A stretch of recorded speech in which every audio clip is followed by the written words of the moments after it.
이렇게 자연수에 대해서 알고 있는데 친구한테 돈을 빌려준 거를 뭐라고 좀 쓰긴 해야 되는데 뭐라고 써야 될까 하다 보니까 새로운 수가 필요해요. 그러면 그걸 어떻게 나타낼까 하면서 수학자들이 음수를 만들었잖아요. 그것처럼 아이들한테 음수를 만들 수 있는 기회를 주자라는 거예요.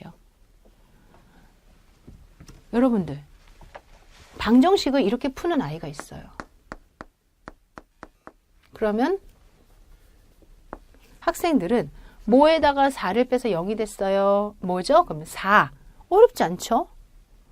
그런데 제가 그러면 여기 앞에 1이 있는데 얘를 2로 바꿔보자. 여기까지만 해서 이 1을 2로만 수정했을 뿐인데 지금까지의 이런 형태의 답을 여기서 구할 수가 3.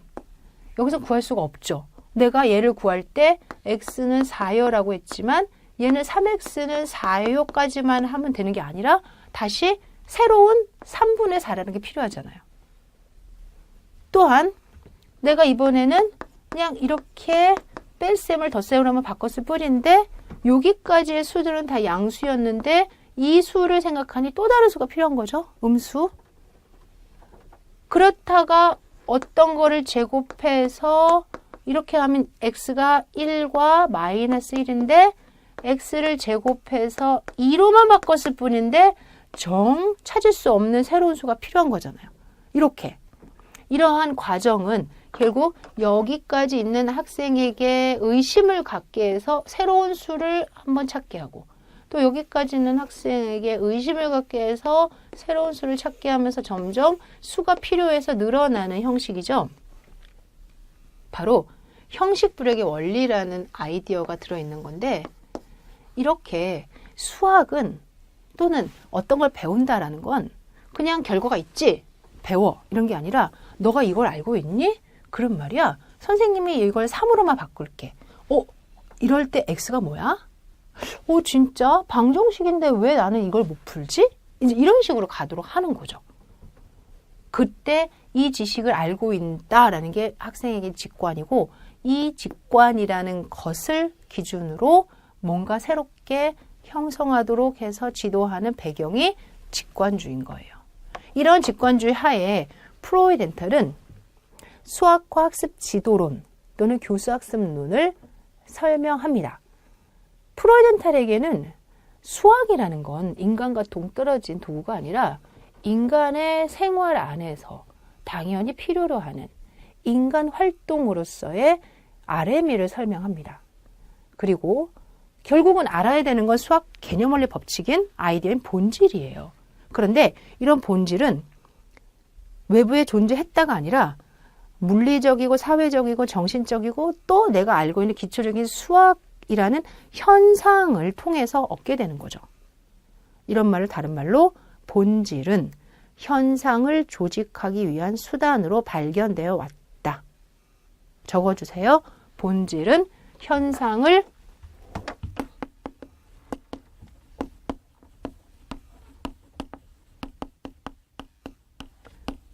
정리, 여기는 조직하기라는 단어를 썼나요? 현상을 조직하기 위한 수단으로 현상을 조직하기 위한 수단으로 뭐 되었다? 발견되어 왔다.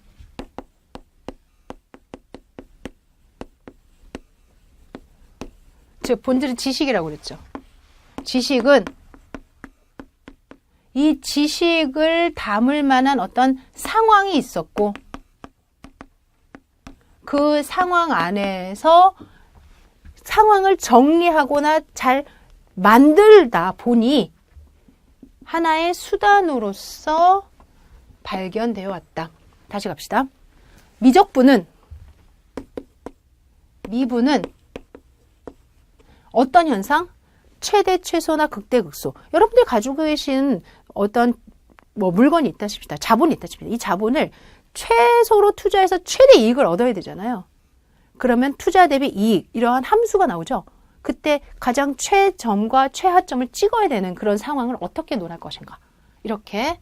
그래서 최대, 최소의 어떤 상황, 지금처럼 투자 대비 투자와 그 다음에 투자에서 뭐가 나오는 거야? 뭐 결과가 나오나? 하여튼 결과가 나오는 이러한 현상이 있을 때 이러한 현상을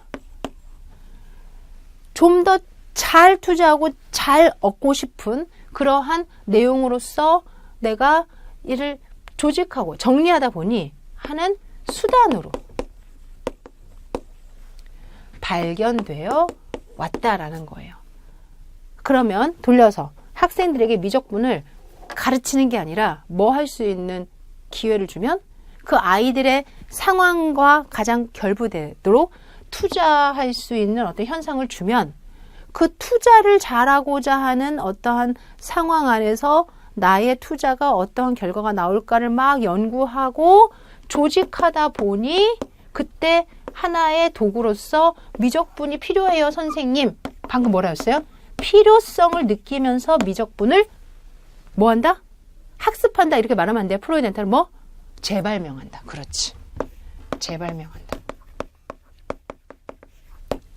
따라서 미분은 이러한 현상을 조직하기 위한 수단이다. 이렇게 얘기하는 거예요. 수단. 수단이라는 단어가 뭐예요? 망치 같은 거죠. 내가 벽에 못을 박기 위한 수단은 망치예요. 그런데 사실 내가 벽에 못을 박을 일이 없을 때는 망치라는 걸 알 수가 없죠.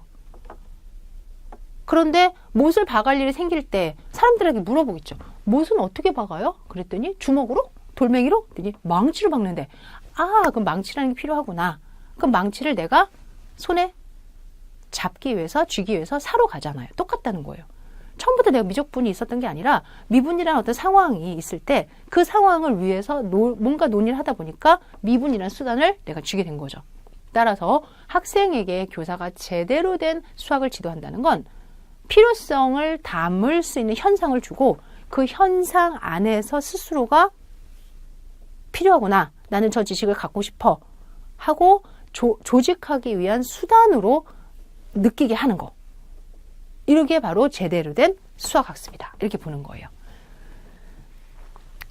따라서 수학적 개념, 수학적 구조 또는 수학적 아이디어의 현상학이란 즉 이러한 지식을 담을 만한 현상을 연구한다라는 것은 이런 본질을 그 본질이 조직된 어떤 현상과 관련지어 기술하는 것 조직화의 수단으로서의 본질이 어떤 현상을 조직하기 위해 만들어졌는지 본질이 어디까지 확장될 수 있는지 본질이 현상에 어떻게 작용하는지 본질이 현상에 대해 어떤 힘을 우리에게 부여하는지를 나타내는 것이다.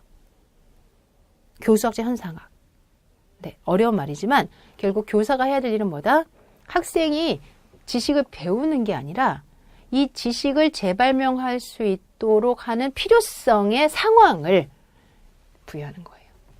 그래서 교수학 현상학이란 이러한 본질과 현상의 관계에서 교수학적 요소를 강조하여 본질과 현상의 관계가 교수학적 과정에서 어떻게 획득되는가에 주목하는 걸 말하는 거죠. 네, 프로이덴탈은 지금처럼 이런 얘기를 합니다. 수학적 개념과 구조라는 본질을 그 본질이 조직의 수단으로 작용하는 현상과 관련하여 기술하고 교수학적으로 적용하는 것 이런 설명을 합니다.